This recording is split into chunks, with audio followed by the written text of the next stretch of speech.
5e président sénégalais, Bassirou Diomaye Faye. C'était ce mardi 2 avril 2024, il a pris la parole, il a lu un discours très court, il a d'abord salué les différentes personnalités qui ont effectué le déplacement, notamment des chefs d'État, les chefs de gouvernement et les responsables de délégation.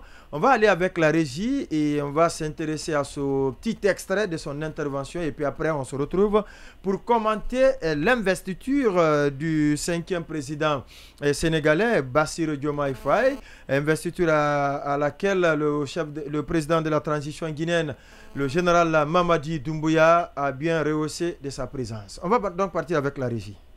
Sur le plan africain,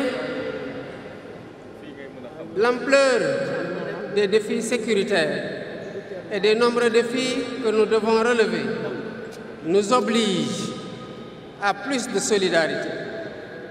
J'entends clairement la voix des élites décomplexées qui disent haut et fort notre aspiration commune à plus de souveraineté, au développement et au bien-être. D'abord, sur l'aspect organisationnel, Karsan Sobari, qu'est-ce que vous pouvez dire? Parce qu'on a tous regardé cette cérémonie d'investiture.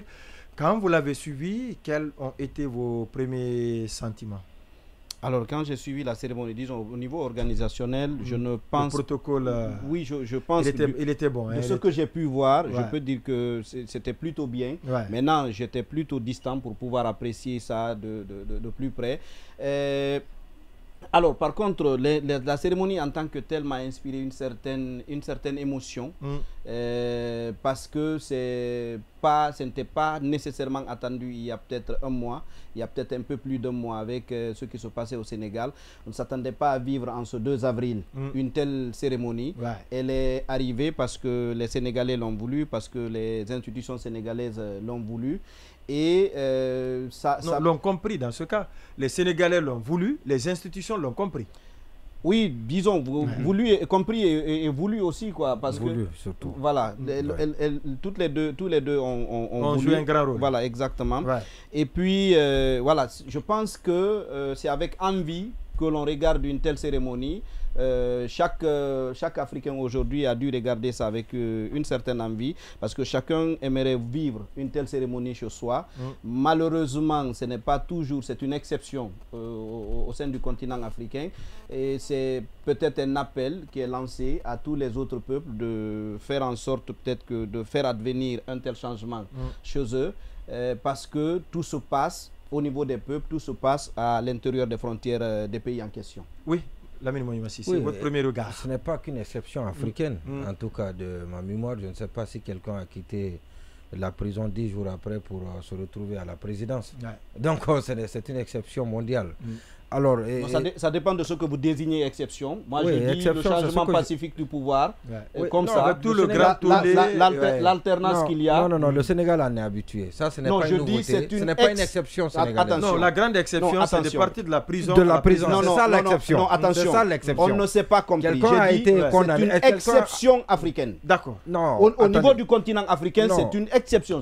C'est un des éléments rares. Sinon, Lula est parti de la prison pour la présidence à nouveau. Oui, mais après, ça a pris du temps. Ça a pris du temps. C'est-à-dire que quitter la prison, venir directement faire une campagne de 10 jours, faire une campagne de 10 jours et être à la présidence, c'est une exception mondiale. De ma mémoire, il n'y a pas. Sinon, Nelson Mandela est parti de la prison pour la présidence. Oui, après, pendant 27 ans, il a eu tout le temps. 27 ans de prison, mais le temps mis pour être président. Voilà, il a eu tout le temps. C'est vrai. Et le passage pacifique du pouvoir au Sénégal, le Sénégal est déjà habitué à cela parce que tous les présidents, j'ai pas dit exception sénégalaise, de Senghor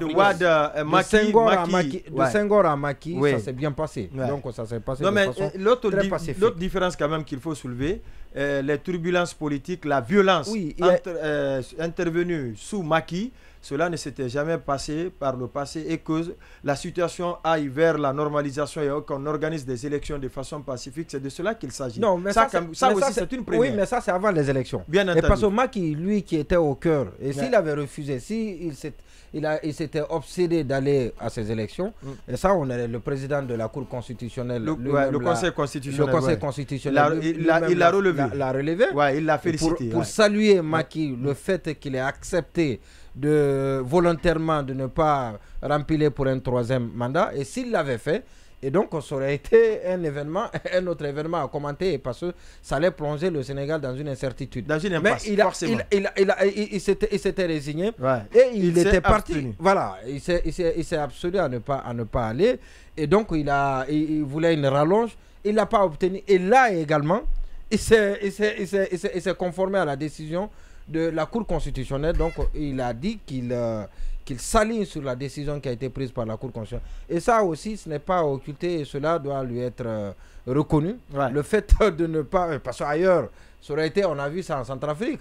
Quand la présidente de la Cour constitutionnelle a annoncé que le président centrafricain ne peut pas aller pour un 3e mandat, elle a été enlevée.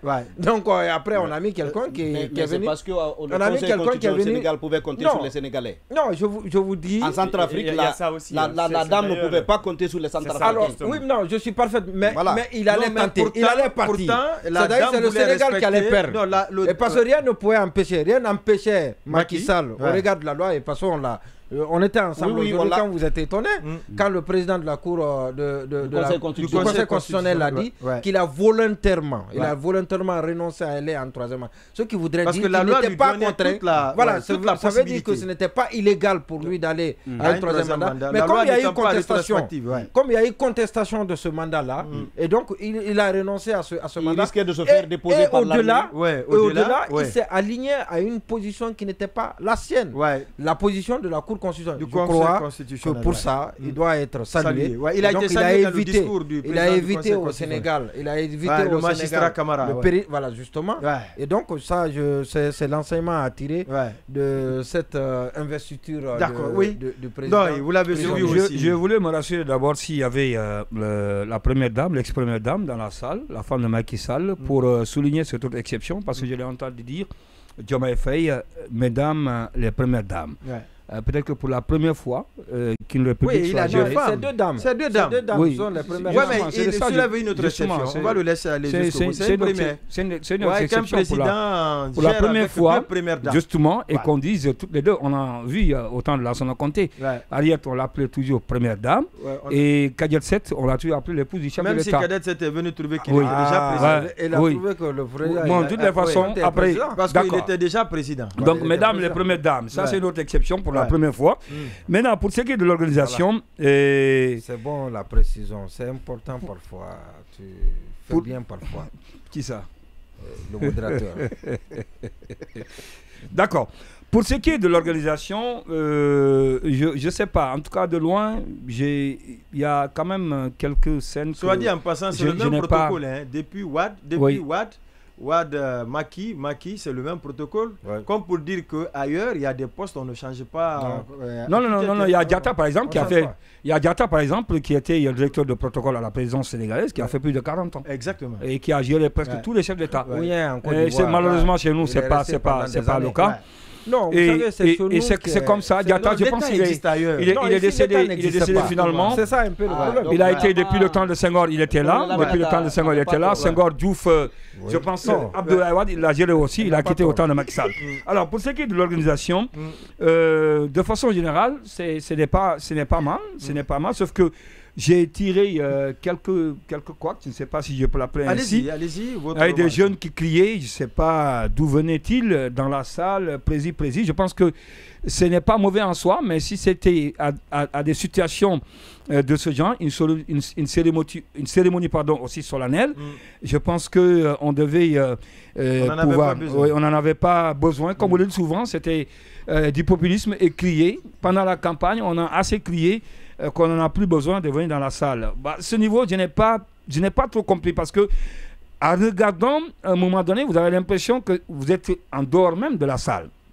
C'est comme si les gens étaient en face d'un grand écran, en train de regarder et applaudissaient. Et donc, ça, j'ai constaté ça. Maintenant, dans l'ensemble, je pense que c'était pas mal pour ce qui est de l'organisation. Et surtout, en parlant de l'ordre, vous avez tout à l'heure évoqué le protocole, ça c'est autre chose, mais dans le discours du président Diomaye Faye, j'ai été quand même séduit lorsque, avec sérénité et avec rassurance, il citait les noms des différentes personnalités présentes, à commencer par les présidents, et des institutions aussi, des présidents des institutions, sans pour autant se tromper. Je pense que je sais que c'est pas donné à n'importe qui, il faut être sérieux, surtout que c'était pour la première fois. Il faut comprendre, ça peut donner une grande émotion, hein, pour quelqu'un qui, pour la première fois, se met devant une panoplie de chefs d'État. Je sais qu'il n'est pas habitué. Et c'est vrai qu'il a fait pas mal de... campagne pour ça. Non, on a bâti campagne, c'est différent. La campagne, on est avec des militants. Attention, c'est pas la même chose. Son discours. Non, exactement. C'était bien maîtrisé. Non, c'est ce que je dis.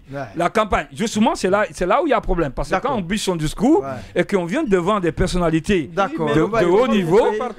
Oui, mais attention, Lamine. L'école prépare ça. Oui, non, c'est tellement facile pour vous. C'est facile pour vous, mais ce n'est pas aussi aisé pour le faire. Sans pour autant tâtonner et tout ça, il attaque et tout ça là. À un moment donné même, il a un peu versé les larmes. Donc ça en dit long. C'est émotionnel quand même. Il y a ça.